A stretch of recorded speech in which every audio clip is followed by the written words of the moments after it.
Mayong adlaw no sa tanang mga viewers and of course sa kinatubuk-ang probinsya sa Misamis Occidental sa pinalangga namong mga Misamismans.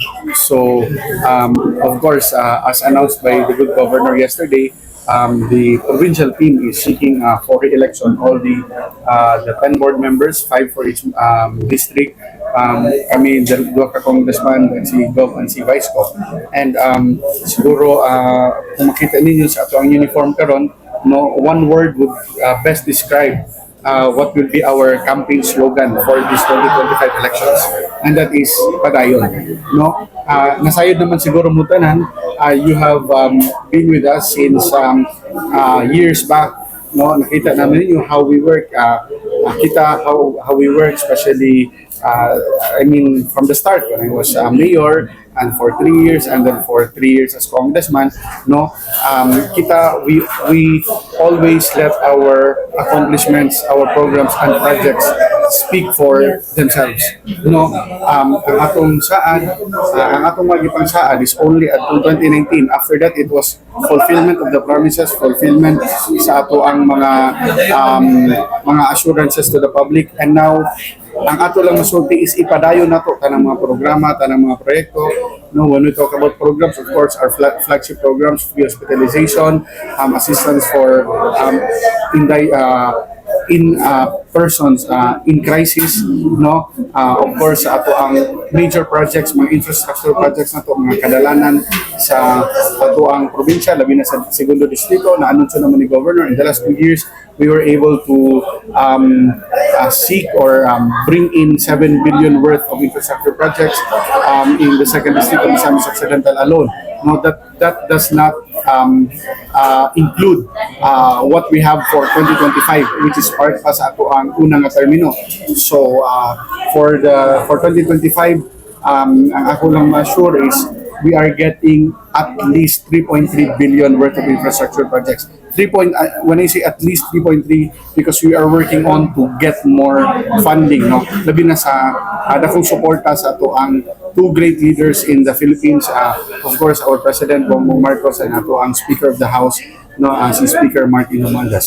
So in the next few days, no, we plan to continue to amplify, to showcase especially the projects, the infrastructure projects that we have implemented, we have funded through the General Appropriations Act of 2023 and 2024, no, sa publiko, no, para makita nila kung unsay natrabaho ng 7 billion worth of projects, mga kadalanan, mga multipurpose buildings, mga barangay health stations.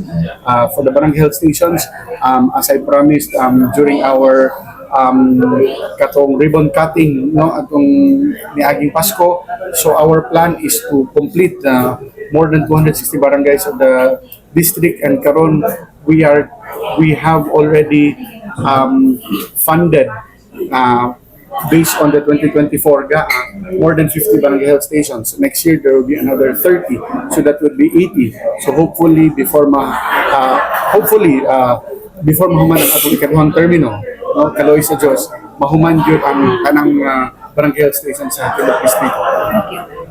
Dahuman kung mas matagamtang pa sa katawan sa Segundo Distrito ang lubos-lubos o tinunay ka servisyo. Well, I am hoping, no, nga I'm sure na tagamtaman na sa katawan, no, kay dili man siguro ninyo ma-document tanan nga mga niadto sa atong opisina, mga yugtabang, no, labi na sa ato ang free hospitalization program. Every day pila ka pamilya ang mag-seek og assistance sa atong opisina, and 95% of those who seek, kundi magali 98%, will enjoy the zero balance billing, no, or the free Asenso free hospitalization program, no. And I think in the Philippines, kita ang isa sa kumbaga naka-implement nga district-wide, and not just in the public or government hospitals, but also in the private hospitals as well, no. And I think one of the challenges or one of the kumbaga kaning some sort of among ipanghambog niya na, no, kay sometimes there are limitations when it comes to kanang assistance. Diba na maingon nga pag mag-private room, no, or pag ingon ani naka-avail na before, dili maka-avail, di ba? Like for example, when you go to the SWD, kung mga tabang you cannot go back for the next, I think 6 months na siguro, no? Pero in our program, no, there's no limitation. Kung hospital ka last week, hospital ka this week, it does not mean hindi ka makatabang. No, if you're in a private room and kinahanglan ka mag-private room, there it does not mean nga dili mag-zero ang imong grade. No, and I'm saying that because we are able to implement that. No, kumbaga sa pagpaningkamot ni Governor Henry and of course ato mga mayors, labi na si Mayor Indy, no, so we're able to pool our resources, pool our efforts. Now we are really able to deliver our promise of free hospitalization sa tanang mga nanginhanglang Misamis. Imong gibati karon kong na giubanan mismo ka sa tuang mga mayor sa Segundo Distrito sa Pag-file. Yes, as always, I'm very happy with the unity no sa ato ang team, sa Team Asenso. Sa mensahe ni Governor yesterday sa iyang SOPA, it's really different when there is unity with the congressmen, with the governors. That is why kung makita ninyo, no, kami ni Kong Jason, wala namin naghatag ng State of the District Address because that State of the District Address is actually an executive function, and because we have a very hardworking governor, partner nato, so he was the one already delivering the message to the people, including what Kong Jason and I have brought in from the national government. No? So when there is unity, there is oneness, all the resources of the local and the national government pulled together, they will be complementary. Dili na mag-ilog ang serbisyo. No, di na mag-ilog nga kani kang Kong Jason, lahi kang Gov, lahi sa mga mayor, and in effect kaning buo ang madawat ni serbisyo sa katawhan. No, and I would just like to give an example sa ato ang health services program. No, when we come to the barangay, before we go to the hospital, you have seen that the governor, the provincial government, of course, under the leadership of Governor Henry, naghatag sila sa rescue vehicles, followed by our atong gisugdan sa Ozamis. No, we distributed the rescue vehicles to all the barangays. So while they are funding the rescue vehicle, we are funding the barangay health stations and the provision of medicines. Hopefully by December, we can start again to distribute free medicines to our barangay health stations, not only to the municipal or city health offices, but down to the barangay health stations already. We're working it out already. Labi na katong mga natukda na. No? So that is katong, if you remember what I shared before, the katong comprehensive healthcare program sa ato ang distrito, sa atong probinsya, no, nga we go to the BHS, matagaag tambal, kung di makaya dadun sa rescue vehicle pagdating sa hospital, pagabot sa hospital, then Team Asenso comes to settle it. Kung di gid makaya sa itong mga local hospitals, then we bring it to the specialty hospitals in Manila. I think I have already announced it already in our previous post that we have partnered with the different specialty hospitals in Manila, Heart Center, Kidney Center, Lung Center, Children's Center, PGH, no, and we can guarantee a full hospitalization services, including plane tickets, mga pagkaon sa pasyente, sa watcher dito sa Manila, no? And siguro you have interviewed some of the beneficiaries already, no? Nga we make it a point that maubanan din sila dito sa ato ang staff sa atong opisina, no? Again, from the ticket, accommodation, it's all taken care of by our office.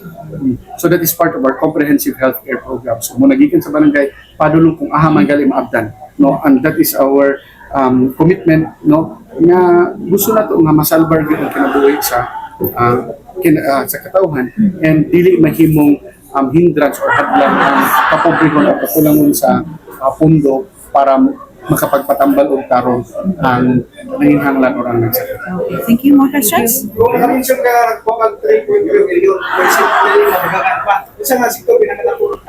Yes, of course, sa ato ang 3.3 billion minimum nga makuha for next year, 2025, majority ana would go to our roads and bridges. Yes. No, kay sama sa giingon ni kong ni Gov Henry katong panahon niya siya kay Congressman, nadala na ang mga barangay, pero karon ang mga barangay gusto na po madala na ang mga puro.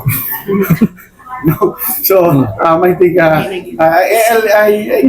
give you the list of all the projects, no, that the national government has funded, no, through sa atong pagpaningkamo para makita ninyo matuyok-tuyok niyo ang tibok distrito, of course ang tibok probinsya, makita niyo mga kadalanan, no. And just like last time when I was last week niya doon sa Lake Duminagat. Yeah, naabot ko sa Lake Duminagat, picnic mi dito, no. So when I went there, katong kapitan sa Barangay Gandawan, kapitan sa Barangay Lake, no, gitagbo ko nila, kaya nakalitan silang kwan, and then I asked them, kumusta ning mga katawan na to dire? Barangay Lake has more than 200 residents. Are they happy with the road? O ang gisulti nila, kung katong mga nagsamok dire, among giingnan nga, kamo kuhoy magpasanon sa inyong mga gulay nga dadon sa kuan. Sako-sako nga dadon na mo, kamo ka, lipay na kami karon nga makarga na sa motor, di na kailangan maglakaw. No, and that is the sole, that is one of the main purposes of our kaning infrastructure projects, ang mga kadalanan, to connect to people who are living in the upland barangays, to give them easier access, no, for their livelihood, for their healthcare, sa tanan. No, and of course, dungan tabudana is it will also boost their local, our local tourism. In fact, when I was there, I committed to the barangay Lake, barangay captain and barangay Gandawan, barangay captain, no, na sige, you organize your women's organization, I'll give you 250,000 pesos each per barangay sa ilang women's organization for their livelihood program. Oh, you use it as capital, no. They were talking about maghimo sila mga souvenir items, ang katong isang, you know, for food kung kailangan mo sa mga turista. No, because ano mo if you want to promote tourism, you want the tourists to spend in your sa imuhang kuan, not just to appreciate your what you offer, but also syempre to spend, because that will boost the economy, that will pump the economy, no. So hopefully balik na dito po na at least you can see really the beauty of Lake Duminagat, no. 580 meters na lang ang kulang moabot gid sa lake, pero nag-istorya mi ni Mayor Dodong dili na nato to simentohon, no, kay para ang mga sakyanan di gid mulusot dito, kay magumahimo na pong parking area ba, no. And we will see, basta gikanalan na lang to 580 meters, it's okay, it's just a short walk, no. So bisag wa ta exercise na kaya man nato padulong ug pabalik. So let's visit Lake Duminagat soon, so that you can see really that hidden gem of Misamis Occidental. Thank you. Party message na Of course, unang-una daghang salamat, no, sa tanang na pinalanggan nato sa Misamis. Daghang salamat sa inyong padayon na pagsuporta, and ang among hinaot, no, ang among wish na padayon ang inyong pagsuporta, paghigugma sa Team Asenso, kay kami padayon nga maningkamot, no, nga mahatag ang lubos-lubos ng serbisyo o tinud-anay ng serbisyo sa katawhan, no. So mag-uban ta sa padayon Asenso Misamis Occidental.